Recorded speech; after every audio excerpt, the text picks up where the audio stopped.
मेरा कोई नहीं है आपके सिवा।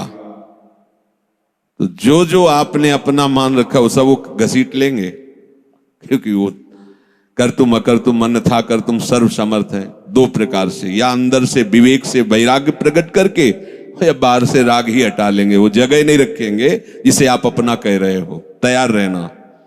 और यदि वास्तविक हृदय से ऐसी बात आ जाए तो उसी समय वो महात्मा हो गया। उसी समय करो सत्य, सत्य माने तत्काल, क्षिप्रम भवति धर्मात्मा, उसी समय बहुत जल्दी वो महात्मा बन जाता है।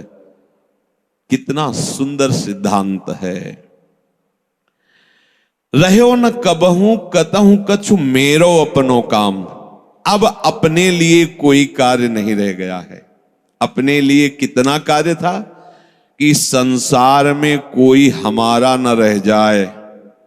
लोग रोते हैं इस बात का कि हमें संसार में कोई प्यार नहीं करता, कोई अपना नहीं। तो यही तो सिद्धि है। आओ इधर, हमारे मार्ग में ये लाभ है कि कोई हमें प्यार न करे। भर्तृहरि जी ने भगवान शंकर जब प्रसन्न हुए, प्रकट हुए, तो वरदान मांगा कि कभी कोई सम्मान से मुझे एक टुकड़ा भी न दे, क्योंकि ये सम्मान, ये प्यार प्रभु से विमुख कर देता है। देखो हम जी तुम्हारे बिना जी नहीं सकते, तुम चले गए तो मेरा क्या होगा। अब वो उसकी बात में ही समझो तुम्हें कितना प्यार कर रहा है। वो क्या कह रहा है? तुम चले गए तो मेरा क्या होगा। ये प्यार है। क्या सोच रहा है वो? मेरा क्या होगा। बस पकड़ लो, कोई तुम्हारा नहीं।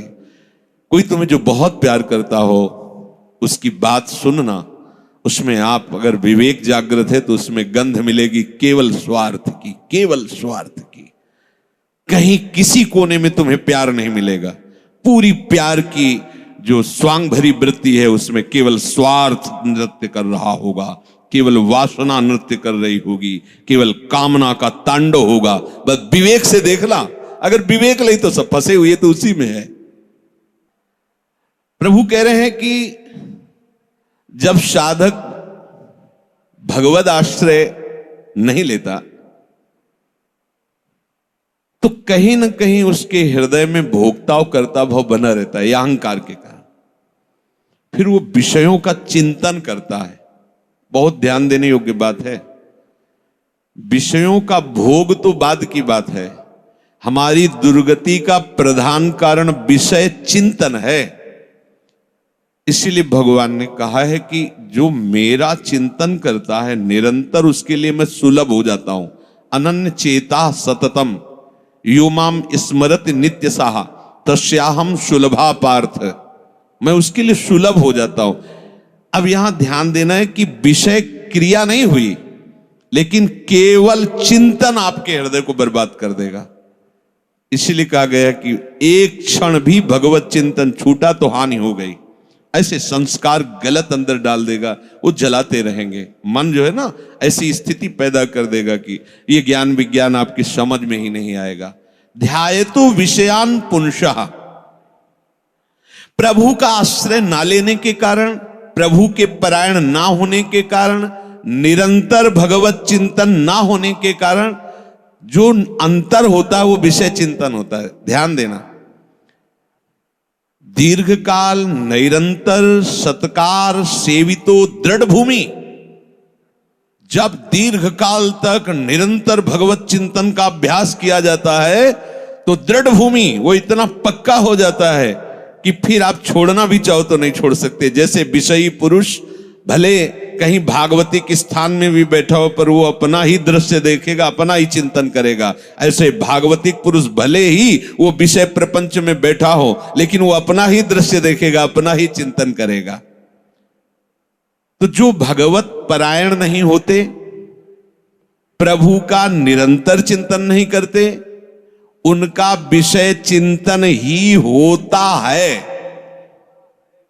वो विषय चिंतन ही करता है ऐसा नहीं कह रहे। स्वाभाविक होता है विषय चिंतन उससे, क्योंकि भगवत परायण नहीं है, निरंतर भगवत भजन का अभ्यास नहीं किया तो होगा क्या? विषयों को भोगता रहा है। उसी कर्तृत्व भोक्तत्व भाव का चिंतन होता रहता है। ये बहुत खतरनाक स्थिति, प्रायः इसी स्थिति में पूरा संसार है। बैठे बैठे बस वही चल रहा है, ये किया वो करूंगा, ऐसा बना लिया वैसा बना लूंगा, अब इतना ऐसा हो जाए फिर वैसा हो, और ये सब का सोचते सोचते काल आ गया, मृत्यु, शरीर छूटा। अब जो सोच रहा था, जो सोचा, उसके परिणाम से दूसरी योनि मिली। बस यही चक्र चल रहा है। जब ये प्रभु का चिंतन करता है तो संसार का चिंतन जो स्वाभाविक होता रहता था, अब हो तो रहा है। देखो ना, जैसे हम नाम जप करते हैं, भगवत चिंतन की चेष्टा करते हैं, तो बड़ी जोर से गंदगी आती है।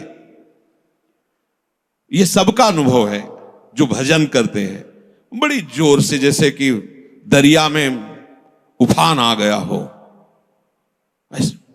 एक से एक गंदी से गंदी, मतलब जो आपको भी लगेगा कि यार ऐसी बात कैसे हो सकती है, बिल्कुल घृणित। वो आराध्य देव पर घृणित भाव, वो अपने गुरुदेव पर घृणित भाव, वो कुछ भी डरना नहीं, समझना।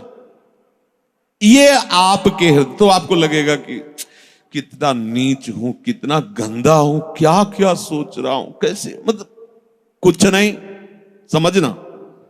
बिल्कुल तटस्थ भूमिका होनी चाहिए। मैं थोड़ी सोच रहा हूं ये सब गंदी नाली के कीड़े की तरह मन इंद्रिया भोगों में रहे, अभी गंदगी फेंक रहे, बिल्कुल तटस्थ। अरे मैं प्रियाजू के लिए क्या सोच रहा हूं, मैं लालजू के लिए क्या सोच रहा हूं, और मैं गुरुदेव के लिए क्या, बिल्कुल नहीं। ये बेईमान लोग हैं, ये हमको भयभीत करेंगे, हमारी निष्ठा बिगाड़ेंगे, हमारा भाव बिगाड़ेंगे, बिल्कुल नहीं मानना। ये हम बहुत खूब अनुभूत सोची समझी बात कह रहे, खूब साधकों से मिली हुई बात। ये अपने आराध्य देव पर ही गलत भाव कर लेगा, ये अपने गुरुदेव पर भी गलत भाव कर लेगा। आपको डरना नहीं है, ये किसी भी तरह से आपको हटाना चाहता है। जहां आप भगवत चिंतन में लगे, अब भगवत चिंतन आपके हृदय में आए हुए या बसे हुए या पुराने संस्कार सब मिटाएगा।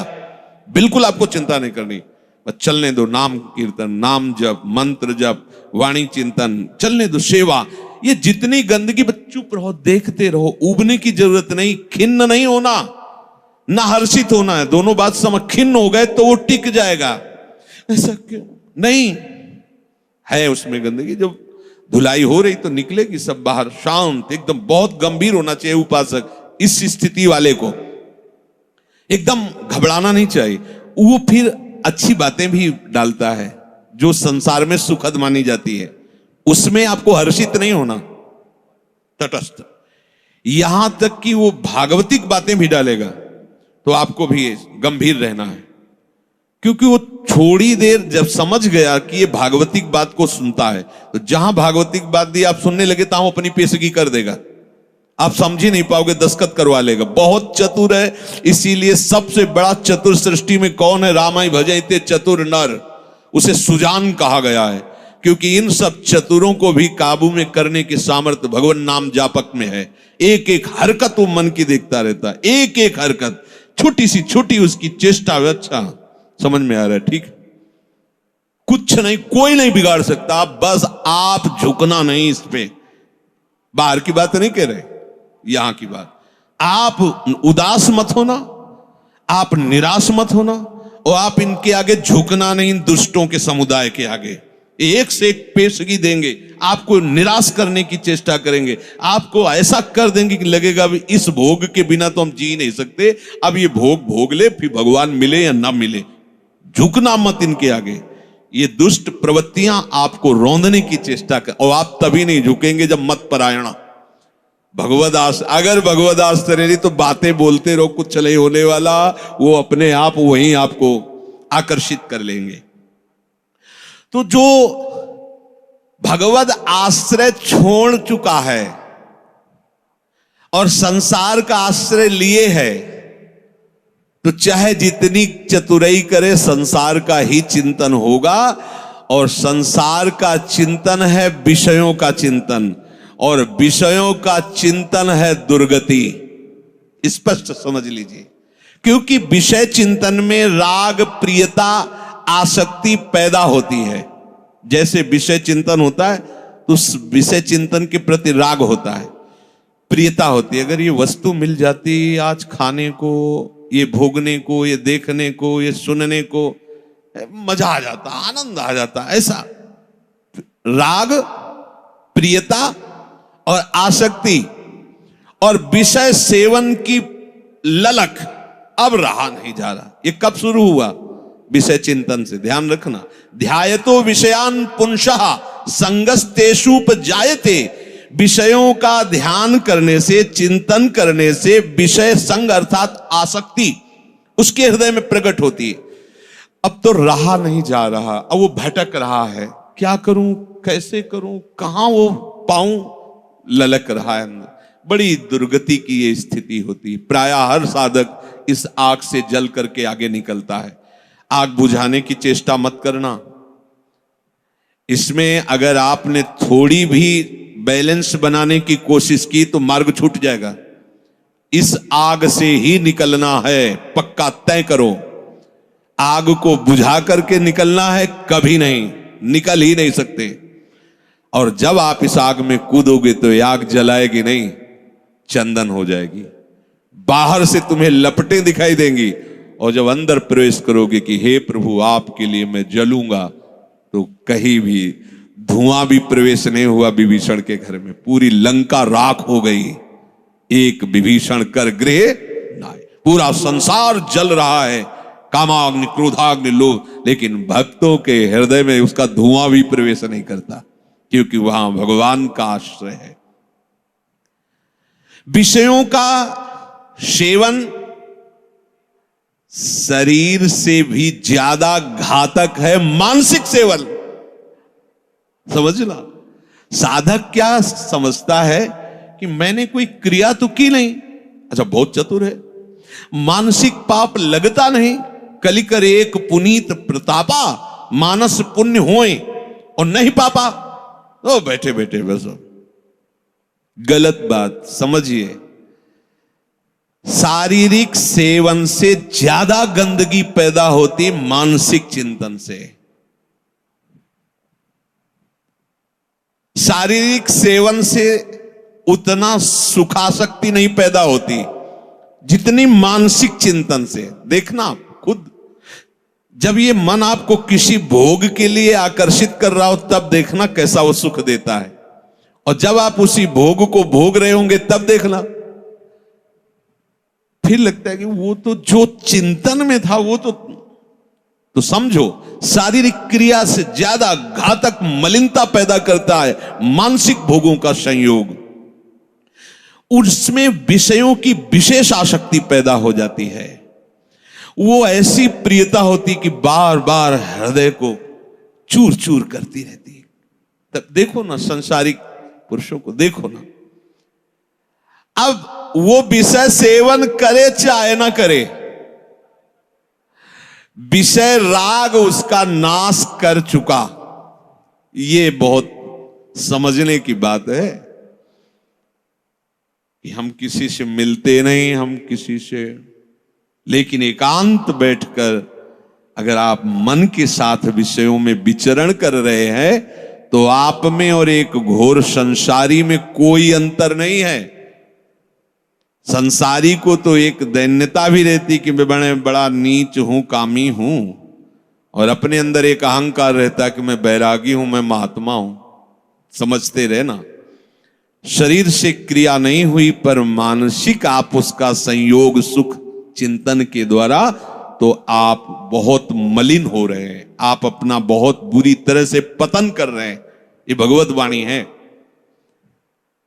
तो होता है ना स्वाभाविक, उसमें हम क्या कर सकते हैं? उसमें नाम जप कर सकते हैं आप, वही तो डिलीट करेगा, चतुराई नहीं।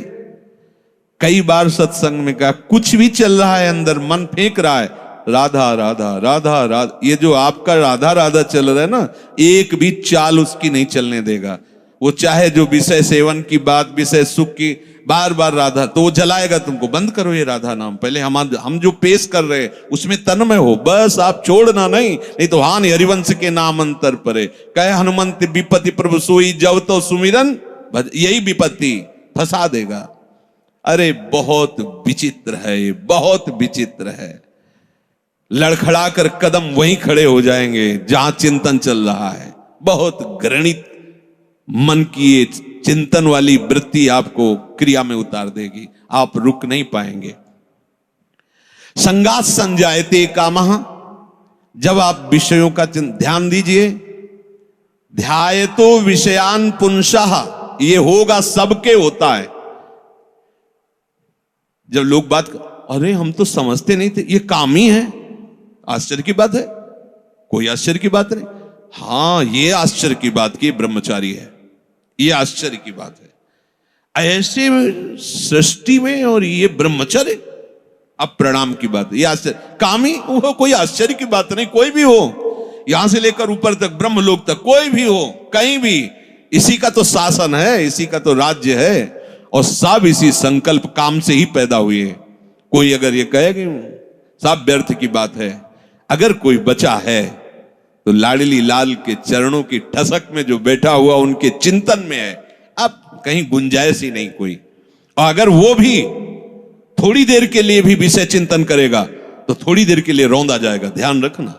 इसीलिए है दीर्घकाल निरंतर सत्कार सेवितो, दीर्घ काल तक आदर पूर्वक निरंतर भजन परायण रहो, जगह ही नहीं रह गई, सब डिलीट, सब खत्म हो गया।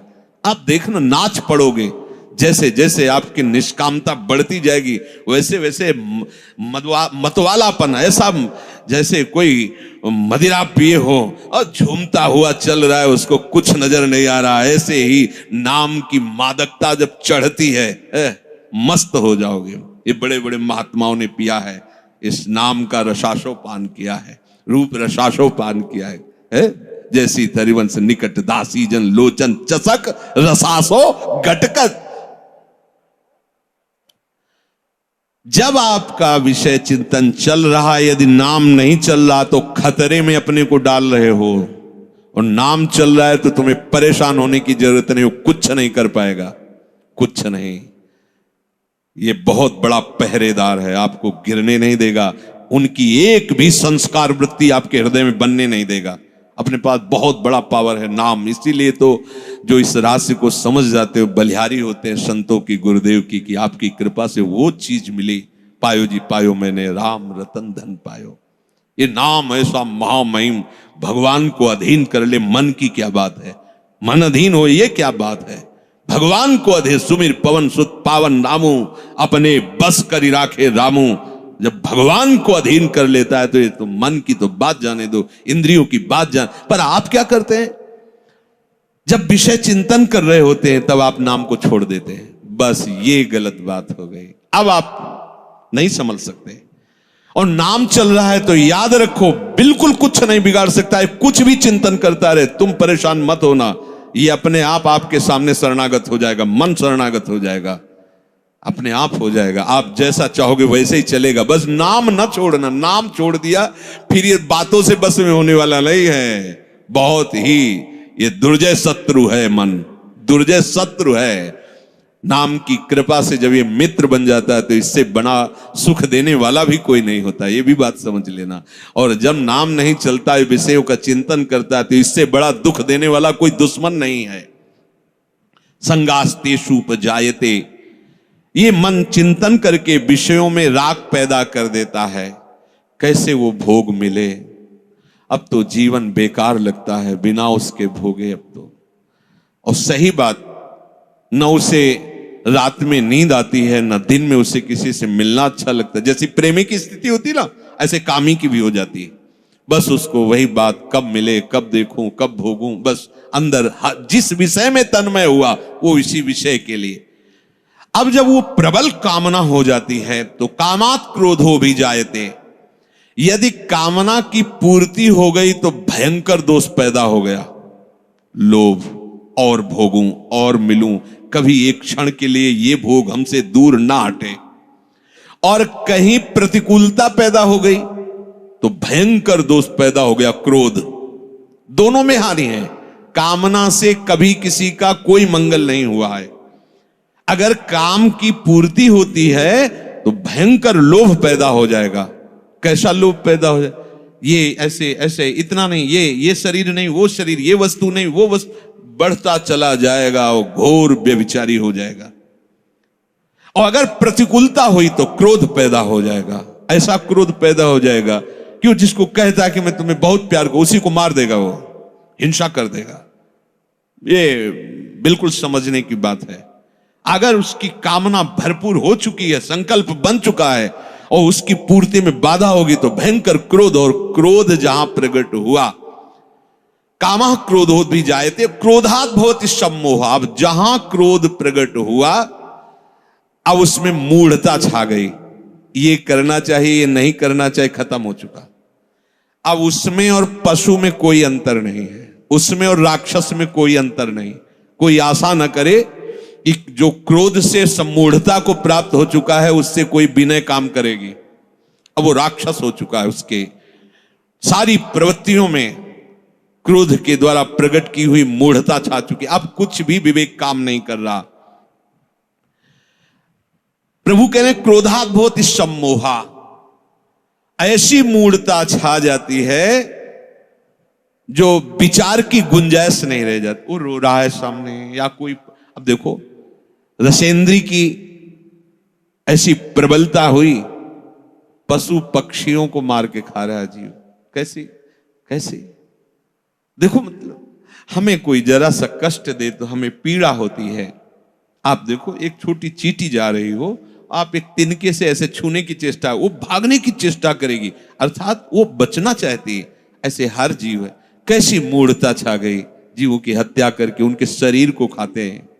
मनुष्य बढ़िया कपड़ा पहन करके, बढ़िया सुंदर भोग सामग्रियां हैं, खाइए पिए, खूब भजन कीजिए, नाम कीर्तन कीजिए, भगवद आश्रित, किसी को कष्ट देने के लिए, अपनी रसेंद्री के लिए। ऐसे ही प्रत्येक इंद्री के लिए जो कामना युक्त हो जाता है वो आसुरी भाव है, राक्षस है। वो देखने में केवल लगता है मनुष्य नहीं, उसकी प्रवृत्ति अंदर से राक्षस है।